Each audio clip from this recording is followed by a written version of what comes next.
এটা আমাদের এই গল্পের লাস্ট এপিসোড, ফাইনাল এপিসোড বের হয়েছে এবং এটা নিয়ে আমি খুব বেশি একটা কথা কোথাও বলিনি। দর্শকের রিয়াকশনই এনজয় করেছি, অবজার্ভ করেছি। কথা বলছি সায়রা চরিত্র নিয়ে। আমি এটা আমাদের এই গল্পে যে চরিত্র প্লে করেছি, সায়রা নাম, চরিত্রের সাথে যুক্ত হওয়ার কিছু রিজন ছিল। সেটা হচ্ছে সায়রা যে চরিত্রটা, আমি আগে যত কাজ করেছি, সিনেমা করেছি বা নাটক করেছি, আমার কাছে এরকম সায়রা টাইপের ক্যারেক্টার কখনো আসেনি। এবং মোস্তফা কামাল রাজ ভাইয়ার ডিরেকশনে যখন চান্স পেয়েছি এই ক্যারেক্টারটা পোর্ট্রে করার, I wanted to do it and I did it. প্রথম থেকে আসলে জনপ্রিয়তা পেয়েছে এটা আমাদের এই গল্প, এবং সায়রা চরিত্রটা নিয়ে আমি দর্শকের ব্যাপক সাড়া পেয়েছি। প্রথমে গালি খেয়েছি এন্ড চুপ করেছিলাম, চুপ করে অবজার্ভ করছিলাম। আজকে ফাইনাল এপিসোডের পরে অনেক ভালোবাসা পাচ্ছি সায়রার জন্য। সায়রার কান্না দেখে দর্শক কাঁদছে এবং রাজ ভাইকে অনেক অনেক অনেক অনেক ধন্যবাদ। যদিও উনি এটা বারবার বলে ধন্যবাদ দিতে না, বাট ডিরেক্টর মোস্তফা কামাল রাজ, উনি একজন মানুষ যে তার অবশ্যই সে একজন ভালো মানুষ, আমার একদম কাছের একজন ভাইয়া, সে আমার ভাই, তবে ডিরেক্টর হিসাবে অসাধারণ এবং তার সাথে কাজ করার অভিজ্ঞতা আমার সেরা। চরিত্রটা সায়রা, আমি আসলে একটু ইমোশনাল হয়ে আছি কারণ অনেক অনেক দিন পর অডিয়েন্সের এত ভালোবাসা পাচ্ছি, অনেক বছর পর। আর আমাদের আর্টিস্টদের আসলে আমি শুনে এসেছি যে লাইফে একটা এমন কাজ থাকে যেটার জন্য দর্শক সারা জীবন মনে রাখে।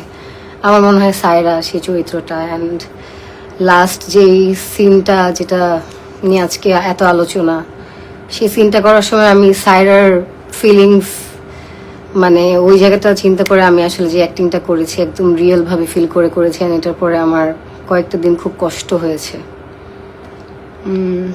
ইট ওয়াজ অ্যান অ্যামেজিং এক্সপিরিয়েন্স। দর্শককে অনেক অনেক ভালোবাসা, সবার জন্য অনেক অনেক ভালোবাসা।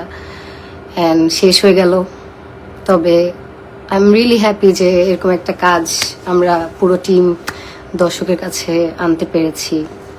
আমার প্রত্যেকটা কো আর্টিস্ট অ্যামেজিং, মানে ইরফান, সাজ্জাদ, ফাহাদ, ও আমার খুব ভালো বন্ধু আগের থেকে। তবে ওর সাথে এটা আমাদের গল্পের যে জুটিটা, আমি মানে এত সুন্দর একটা কাজ আমরা করতে পেরেছি একসাথে, এটার জন্য আমি অনেক হ্যাপি। আমার one of my favourite co artist is Munira Akhter Mithu, brilliant actress. ওনার সাথে আসলে অ্যাক্টিং করতে এত ভালো লাগে। উনি মানে যখন ওনার সাথে সিন থাকে তখন মনে হয় যে ওয়াও, ওনার সাথে সিন করব, ফাটাফাটি হবে জানি। Payel is a sweetheart. পায়েলকে সবাই খুব সুন্দর করে গ্রহণ করেছেন মেহরিন চরিত্রে। খায়রুল বাশার, আপনাদের সবার সামির, বাবা, তারপরে ফারহানা, সবাই, মানে আমাদের পুরো টিমটা আসলে এত ডেডিকেটেড ছিল বলে কাজটা ওয়ার্ক করেছে আমার মনে হয়। অ্যান্ড আমি আজকে এসেছি শুধুমাত্র আপনাদেরকে ধন্যবাদ জানাতে। আমি অনেক অনেক অনেক অনেক কৃতজ্ঞ সবার প্রতি, আমার টিমের প্রতি, দর্শকের প্রতি, যে এরকম একটা কাজ নিয়ে আমাকে আবার আলোচনায় এনেছে। আমার কাজ নিয়ে এত প্রশংসা হচ্ছে, আমাদের কাজ নিয়ে এত প্রশংসা হয়েছে। এটা আমাদের গল্প তো থেকেই যাবে। অ্যান্ড এটার সাথে সাথে আমি নতুন অনেক অডিয়েন্সের ভালোবাসা পেয়েছি। আমার যেখানেই যাচ্ছি আসলে অনেক সবাই বলছে যে খুব ভালো হয়েছে অভিনয়, খুব ভালো হয়েছে, মনে হয়নি অভিনয় করেছি, সেরা হয়েছে। সো এটা আসলেই খুব বড় একটা অর্জন আমার জন্য। এবং সবাই আমার জন্য দোয়া করবেন, আমাদের জন্য দোয়া করবেন, যাতে আমরা সামনে আরো ভালো ভালো কাজ নিয়ে আসি। এটা আমাদেরই গল্প শেষ, এটা আসলে মাস্টারপিস হয়েছে, বাট চেষ্টা করব সামনে ভালো ভালো কাজ নিয়ে আসার। সবাই আমাদের সাথে থাকবেন। এবং আমরা না আর্টিস্টরা আসলে খুব কষ্ট করে কাজ করি, আর্টিস্ট বলি, ডিরেক্টর বলি, ইন্ডাস্ট্রির সবাই কষ্ট হয় আসলে কাজগুলো করতে।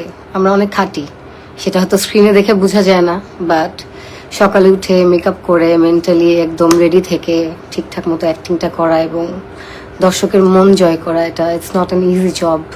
সবাই সবার জায়গা থেকে ইন্ডাস্ট্রি খাচ্ছে, কষ্ট করছে। ভালো কাজকে সাপোর্ট করবেন, আমাদের জন্য দোয়া করবেন এবং এইভাবে ভালোবাসা দিতে থাকবেন। সবাইকে অনেক অনেক ধন্যবাদ।